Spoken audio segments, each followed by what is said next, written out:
নমস্কাৰ বাতৰিলৈ স্বাগতম ষ্টুডিঅ'ত গীতাশ্ৰী আৰম্ভণিতে ব্ৰেকিং নিউজ এটা বেয়া খবৰ ৰাজ্যত আন 4 গৰাকী লোক কোভিড-19ত মৃত্যু কাকৱালি লৈছে মৃত হোজাৰ মানিক সাহা গুৱাহাটীৰ মিনু বণিক যোৰহাটৰ গোপাল দাস আৰু ডিব্ৰুগড়ৰ বিজয় সৰকাৰ ৰাজ্যত 98 জনলৈ বৃদ্ধি পালে ইয়াৰে হৈতে কোভিড-19ত আক্ৰান্ত হৈ মৃত্যু হোৱা লোকৰ সংখ্যা টুইটাৰ যোগে প্ৰকাশ কৰিছে এই তথ্য স্বাস্থ্য মন্ত্ৰী ডক্টৰ হিমন্ত বিশ্ব শৰ্মাই ৰাজ্যত আন 4 জন লোকে কোভিড-19ত আক্ৰান্ত হৈ মৃত্যু কাকৱালি লৈছে মৃত লোককেইজন হোজাৰ মানিক সাহা গুৱাহাটীৰ মিনু বণিক যোৰহাটৰ গোপাল দাস ডিব্ৰুগড়ৰ বিজয় সৰকাৰ ৰাজ্যত 98 জনলৈ বৃদ্ধি কৰোনাত মৃত লোকৰ সংখ্যা টুইটাৰ যোগে প্ৰকাশ কৰিলে স্বাস্থ্য মন্ত্ৰী ডক্টৰ হিমন্ত বিশ্ব শৰ্মাই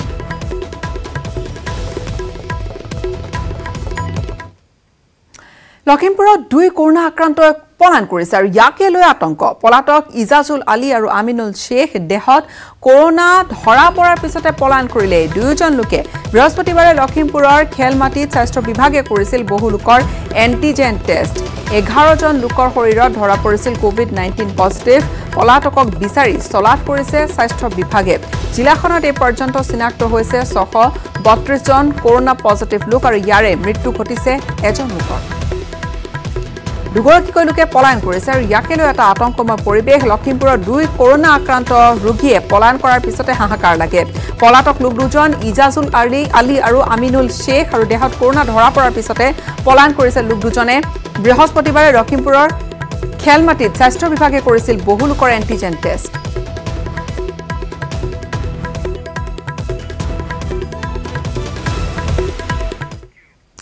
দ্বিতীয়বাৰৰ বাবে কৰোনাত আক্ৰান্ত হ'ল এগৰাকী আৰক্ষী এএসআই মনিৰাম কলিতা পুনৰ কোভিড-19ত আক্ৰান্ত হৈছে ইয়াকে লৈ চিন্তিত হৈ পৰিছে বিভিন্নজন জালুকবাৰী আৰক্ষী থানাৰ এএসআই মনিৰাম কলিতা কৰোনামুক্ত হৈ তেওঁ পুনৰ নিয়োজিত হৈছিল কৰ্মত কিন্তু জ্বৰত আক্ৰান্ত হোৱা বাবে তেওঁ কোভিড পৰীক্ষা কৰোৱাইছিল সম্প্ৰতি চিকিৎসালয়ত ভৰ্তি কৰোৱা হৈছে মনিৰাম কলিতা কিফালে জালুকবাৰী আৰক্ষী থানাৰ দীপক কাকতি নামৰ এগৰাকী কনিষ্ঠবলো কৰোনাত আক্ৰান্ত হৈছে সম্প্ৰতি জালুকবাৰী আৰক্ষী থানা আৰু যান-বাহন শাখাৰ মুঠ 8 গৰাকীকৈ আৰক্ষী জোৱান কোভিড-19ত আক্ৰান্ত হৈ চিকিৎসাধীন অৱস্থাত আছে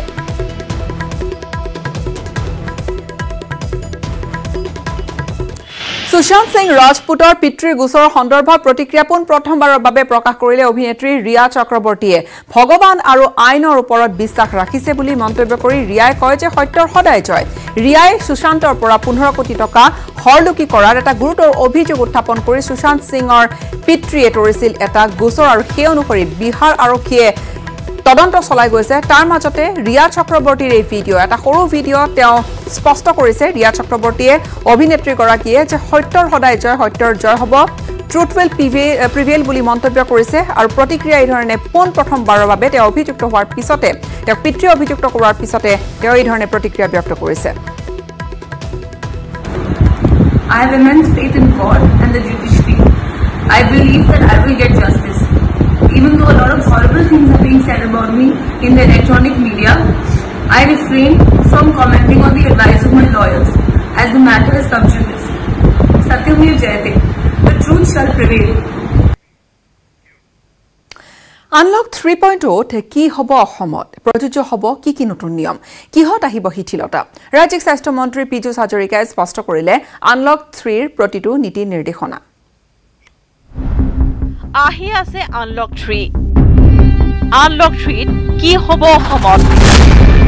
1 আগষ্টৰ পৰা সমগ্ৰ ভাৰততে আৰম্ভ হ'ব আনলক 3.0 খোলা হ'ব জিম যোগা কেন্দ্ৰসমূহ বন্ধ থাকিব শিক্ষা প্ৰতিষ্ঠান আৰু সিনেমা হল ইত্যাদি ইত্যাদি কিন্তু অসমৰ বেলিকা হ'ব ফুকিয়া হয় 1 আগষ্টৰ পৰা ভাৰতত প্ৰযোজ্য হ'ব আনলক 3 খুলিব জিম যোগ কেন্দ্ৰ নাথাকিব নৈশ কাৰফিউ কিন্তু অসমৰ ক্ষেত্ৰত জিম যোগ কেন্দ্ৰ খুলিলেও প্ৰযোজ্য হৈ থাকিব নৈশ কাৰফিউ কিন্তু ৰাজ্যিক স্বাস্থ্য বিভাগে জনোৱা অনুসৰি আনলক 3.0 ভাৰতত প্ৰৱৰ্তন হলেও অসমৰ ক্ষেত্ৰত শিথিলকৰণ নহয় বহু নিয়মৰ 15 আগষ্ট পৰ্যন্ত অসমত বাহাল থাকিব নৈশ কাৰফিউ অসমত আনলক সন্দৰ্ভত নতুন নিৰ্দেশনা 3-4 আগষ্টৰ ভিতৰত ৰাজহুৱা কৰিব চৰকাৰে আনলক 3 to 5 তাৰিখৰ পৰা ইমপ্লিমেন্ট হ'ব গতিকে আমি হয়তো 2 বা 3 তাৰিখে অসম চৰকাৰে সিদ্ধান্ত ল'ব হেলথ ডিপাৰ্টমেণ্টৰ লগত আমাৰ চিফ সেক্ৰেটাৰীয়ে আলোচনা কৰি সিদ্ধান্ত ৰাজহুৱাকৈ কৰে বা হোম ডিপাৰ্টমেণ্টৰো কিছু নীতি নিৰ্দেশনা বা সাজেশন থাকে মুখ্যমন্ত্ৰী ডাঙৰীয়া আৰু স্বাস্থ্যমন্ত্ৰী ডাঙৰীয়াই এই ক্ষেত্ৰত শেষৰ সিদ্ধান্তটো ল'ব তাৰ পাছত 4 তাৰিখে নিশ্চয়কৈ ৰাজহুৱা কৰা হ'ব লকডাউনৰ ফলত বহু বিপৰ্যয়ৰ সন্মুখীন হৈছে জনসাধাৰণ সেয়েহে একাংশৰ দাবী নালাগে লকডাউন সুবিধা মানে ক'বলৈ গ'লে আমাৰ সৰু দুখীয়া পৰিয়ালৰ মানুহ এনেকৈ অলপমান দিগদাৰ হৈছে সকলো অসুবিধা হৈছে খাৱা লোৱা সকলো অসুবিধা হৈছে দোকানো কৰিব পৰা নাই একো ইনকাম নাই একো নাই সেয়ে মানে আমাৰ অসুবিধা হৈছে খোলাটোৱে বিচাৰোঁ খুলিলে আমাৰো ভাল হয় এটা আমি যেতিয়া লকডাউন আছিল তেতিয়া আমাৰ বিৰাট অসুবিধা আছিল এতিয়া লকডাউনটো এতিয়া খোলা দিলে চৌৰে আমাৰ ৰাইজৰে ভাল হ'ব দোকানতো জানে আপুনি ভাড়াটো দিব লাগে মালিকক দিব লাগে মালিক নেৰে না ভাড়াটো ক'ৰ পৰা দিম আমি ভাড়াটো চৰকাৰটো নিদিব না ভাড়া আমাৰবিলাকতো ৰেহাত দিব লাগে ন দোকান কৰিবৰ কাৰণে ইতিমধ্যে বিশ্বজুৰি আৰম্ভ হৈছে কৰোনাৰ সৈতে সহবাসৰ পোষকতা কৰিছে ভাৰতেও সেয়েহে এতিয়া জনসাধাৰণে ক'বলৈ আৰম্ভ কৰিছে লকডাউন নহয় লাগে আনলক কেমেৰা পাৰ্চন নিতুল কৃষ্ণৰ সৈতে গুঞ্জন কলিতাৰ report news 18 Asom north east নগাঁৱত এটা হুকাবহ পথ দুৰ্ঘটনা সংঘটিত হয় য'ত ভাতৃ ভগ্নী একেলগে মৃত্যুক আঁকোৱালি লৈছে নিহত পল্লৱ শইকীয়া আৰু পংখী শইকীয়া স্কুটি আৰক্ষীক মহতিয়াই থৈ গৈছিল তীব্ৰবেগী চেণ্ট্ৰ বাহন এখনে বৰঘাট বাইপাছত এই ঘটনাটো সংঘটিত হয় দুৰ্ঘটনাৰ পিছতে বাগৰি পৰিল চেণ্ট্ৰ বাহনখন সামান্যভাৱে আহত হৈছে বাহনখনৰ আৰোহী কেইগৰাকী কিন্তু একেলগে এই কৰুণ পথ দুৰ্ঘটনাত ভাতৃ ভগ্নীয়ে মৃত্যুক আঁকোৱালি লৈছে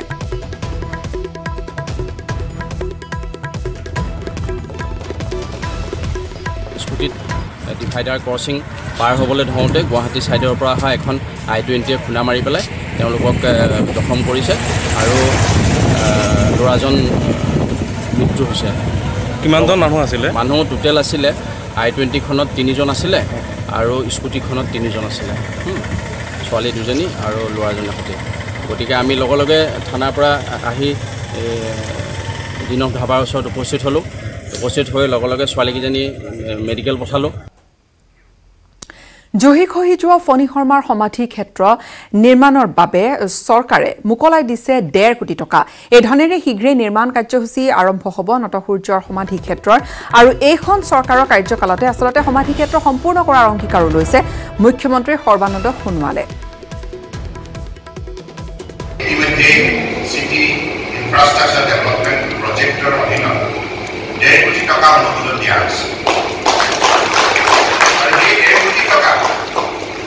যাতে সৎ ব্যৱহাৰ হয় ইয়াৰ প্ৰতি চোকা দৃষ্টি ৰখাৰ দায়িত্ব ইয়াৰ সাংসদ পল্লৱ লোচন দাস ডাঙৰীয়াই আৰু বিধায়ক বৃন্দাবন গোস্বামী ডাঙৰীয়াই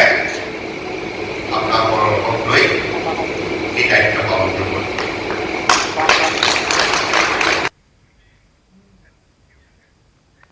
2021 ৰাজ্যৰ পৰা উৎখাত হ'ব বিজেপি ৰাজ্যত শাসনৰ বাগজৰি ল'বলৈ হাজু বিকল্প আঞ্চলিক ৰাজনৈতিক শক্তি তেজপুৰত এই মন্তব্য কৰিলে বিশিষ্ট সাংবাদিক তথা সাংসদ অজিত কুমাৰ ভূঞাই সাংগঠনিক স্থিতি সবল কৰাৰ বাবে এতিয়া ৰাজ্যৰ ইমূৰৰ পৰা সিমূৰলৈ ঘূৰিছে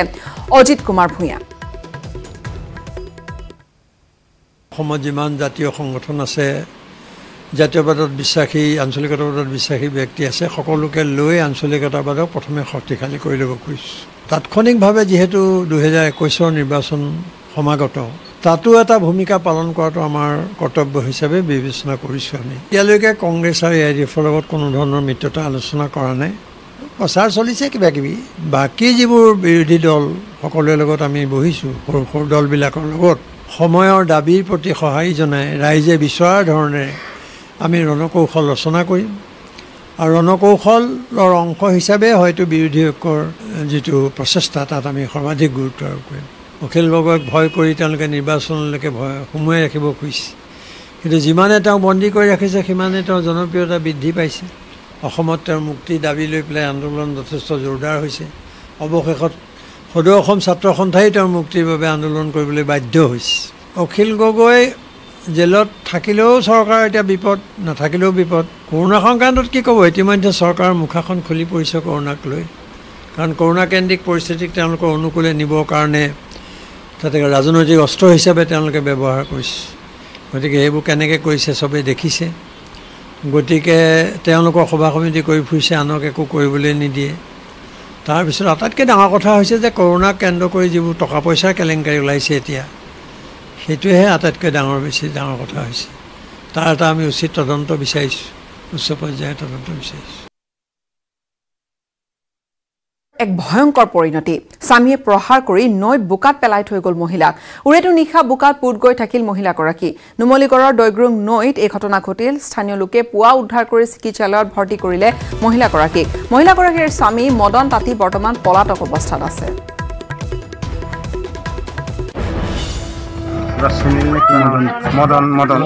মদন তাঁতী ৰাতি কিবা চাগে মদ পানী খাই কিবা কাজিয়া হৈছিলে আৰু এনেকুৱা মানে তেখেতক প্ৰহাৰ কৰি তেখেতক ওচৰত কাষেৰ ওচৰত নদী এখন আছে নদীৰ ওচৰতে তেখেতক মানে পুতি থোৱাকৈ তেখেতক মানে বোকাত আছিলে আৰু তেনেকুৱাতে আৰু একেবাৰে লংগ অৱস্থাত আছিলে আমি দুয়োগৰাকী মহিলা ইয়াৰ স্থানীয় যিকেইটা মহিলা আছিলে আমি তেখেতক মাতি মেলি যে উঠাব ক'লোঁ তাৰ পৰা উঠাই মেলি এটা ভাল জেগাত লৈ আহি আমি এতিয়া মুঠতে 108কো ফোন কৰা হৈছে প্ৰশাসনকো আমি ফোন কৰা হৈছে সময়খিনিতে এটা চমু বাণিজ্যিক বিৰতিৰ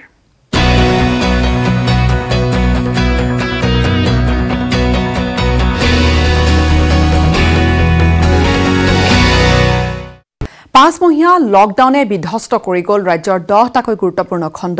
লকডাউন সৰ্বাধিক ক্ষতিগ্ৰস্ত হৈছে লকডাউনত পৰ্যটন পৰিবহণ আৰু সেৱা খণ্ড পানীত হাঁহ নচৰা অৱস্থা হৈছে লাখ লাখ পৰিয়ালৰ ধোঁৱাচাঙত উঠিল বিশেষজ্ঞ কমিটিৰ প্ৰতিবেদন পাঁচমহীয়া লকডাউন আৰু সান্ধ্য আইনৰ বাবে ৰাজ্যখনত সৰ্বাধিক ক্ষতিগ্ৰস্ত হৈছে 10টা খণ্ড এই খণ্ডকেইটাই অভূতপূৰ্ব লোকচানৰ সন্মুখীন হোৱাৰ লগতে কৰ্মহীন হ'ব লগা হৈছে হাজাৰ হাজাৰ লোক লকডাউনত বিধ্বস্ত খণ্ডকেইটা হ'ল পৰ্যটন হোটেল ধাবা ব্যৱসায় মৃৎশিল্প খণ্ড মীন পালন থলুৱা বস্ত্ৰ উদ্যোগ চলচ্চিত্ৰ আৰু থিয়েটাৰ উদ্যোগ পৰিবহণ নিৰ্মাণ খণ্ড সেৱা খণ্ড পশুধন খণ্ড এই 10টা খণ্ডত ৰাজ্যখনৰ সৰ্বাধিক সংখ্যক যুৱক যুৱতী জড়িত হৈ কৰ্মসংস্থাপনৰ পথ মুকলি কৰি আহিছে তদুপৰি এই খণ্ডকেইটাৰ সৈতে জড়িত হৈ আছে থলুৱা লোক কিন্তু কৰোনা ভাইৰাছ আৰু লকডাউনত বিধ্বস্ত হৈ পৰিল এই গুৰুত্বপূৰ্ণ ক্ষেত্ৰকেইখন এই খণ্ডত প্ৰায় 3 লাখ লোকৰ ওপৰত প্ৰত্যক্ষভাৱে বিৰূপ প্ৰভাৱ পেলাইছে লকডাউনে 4 মাহ হৈ গ'ল হ'ব সেইটো আশা কৰা লাভ নাই এইটো আকৌ এতিয়া দুৰ্গা পূজা আহি আছে সেইটোকো আমি শুনি আছো যে এই দুৰ্গা পূজাও বোলে মানে বন্ধ হ'ব লক বন্ধ থাকিব হেতু আমাৰ মানে এটা হেতুটো লছ হোৱাৰ এটা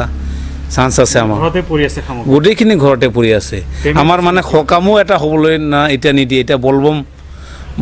গুচি গ'ল এই 2 সপ্তাহ হ'ল বলবম যোৱা হেতুটো আমি ভাড়া নাপালো ডেমেজ হৈছে নেকি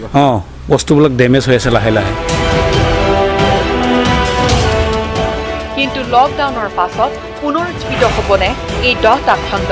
ৰাজ্য চৰকাৰে গঠন কৰি দিয়া এখন বিশেষজ্ঞ সমিতিয়ে এখন প্ৰতিবেদনত চৰকাৰক বহু পৰামৰ্শ দিছে ঠিকেই কিন্তু সেই প্ৰতিবেদনো গাপ দি ৰাখিছে চৰকাৰে কেতিয়া কেনেদৰে বিশেষজ্ঞৰ পৰামৰ্শ ৰূপায়ণ কৰা হ'ব সেই সম্পৰ্কতো শব্দ এটাও শুনিবলৈ পোৱা নাই মুখ্যমন্ত্ৰী বা বিত্তমন্ত্ৰীৰ মুখত 10টাকৈ খণ্ডৰ বিপৰ্যয় স্বাভাৱিকতে ৰাজ্যখনৰ বাবে চৰম প্ৰত্যাহ্বান news desk report news 18 Asom north east গৃহভূমি পাঠশালাত সামৰিক মৰ্যাদাৰে সম্পন্ন হ'ল বীৰ শ্বহীদ প্ৰণয় কলিতাৰ শেষকৃত্য হুকাকুল পৰিৱেশত বীৰ শ্বহীদগৰাকীক শেষ বিদায় জনালে অঞ্চলবাসীয়ে ইয়াৰ লগে লগে পিতৃহাৰা হ'ল দুটিকৈ কণমানি সন্তান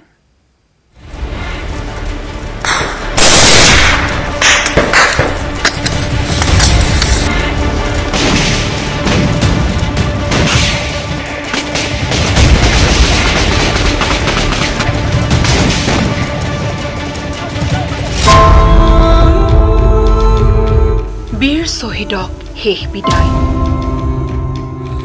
শোকস্তব্ধ পাঠশালাবাসী পিতৃহাৰা হ'ল দুই কণমানি বিগত দুদিনে চকুলোৰে হেমেকি থকা পাঠশালাৰ ঘটবৰ হালগিৰি ঘাটৰ আপোন ঘৰখনলৈ অন্তিমবাৰৰ বাবে আহিছে প্ৰণয় কলিতা কিন্তু কফি নথে শুই আহিছে ঘৰৰ মৰমৰ ল'ৰাজন দুই কণমানি সন্তানক কথা দিও ৰাখিব নোৱাৰিলে জানুৱাৰীত ঘৰলৈ আহি যোৱা প্ৰণয়ে বাকৰুদ্ধ পত্নী অসহনীয় বেদনাত দগ্ধ আপোনজন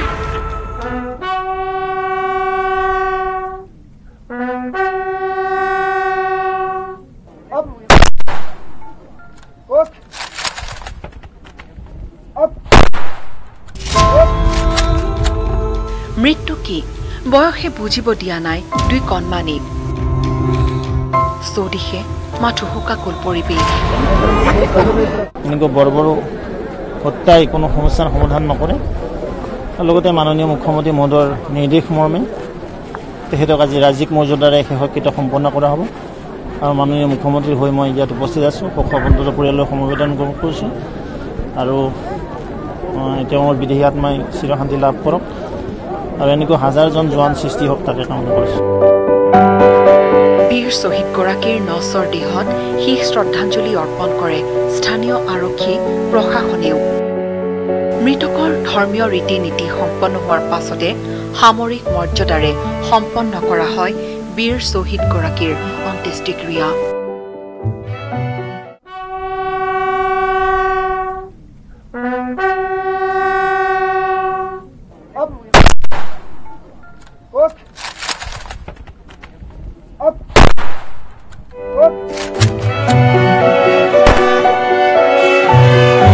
মণিপুৰৰ পৰা এয়াৰ এছিয়াৰ বিশেষ বিমানেৰে বৰঝাৰ বিমানবন্দৰলৈ বীৰ শ্বহীদগৰাকীৰ নচৰ দেহ অনাৰ পিছতে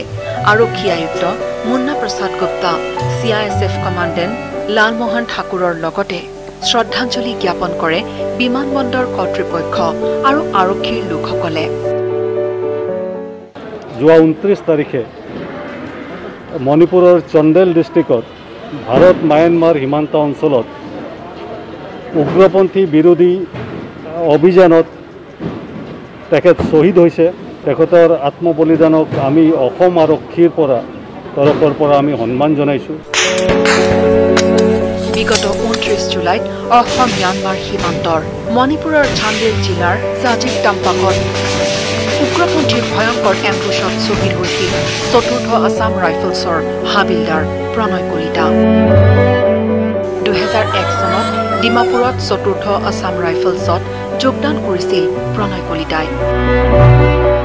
2011 চনত যুগ্ম জীৱন আৰম্ভ কৰা বীৰ শ্বহীদগৰাকীয়ে মৃত্যুৰ সময়ত পত্নী পিতৃ মাতৃৰ লগতে এৰি গৈছে দুটিকৈ কণমানি সন্তানক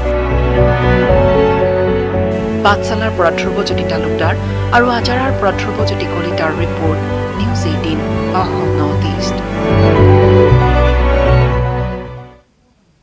দেশত কৰোনাৰ কালান্তক ৰূপ এতিয়া কৰোনাত মৃত্যুৰ তালিকা বিশ্বৰ ৫ম স্থানত এতিয়া ভাৰত বিগত ২৪ ঘণ্টা দেশত নতুনকৈ আক্ৰান্ত হ'ল ৫৫,০০০ লোক আৰু সৰ্বাধিক আক্ৰান্তৰ ক্ষেত্ৰত বিশ্বৰ ভিতৰতে এতিয়া তৃতীয় স্থানত ভাৰত কৰোনাৰ কালান্তক ৰূপ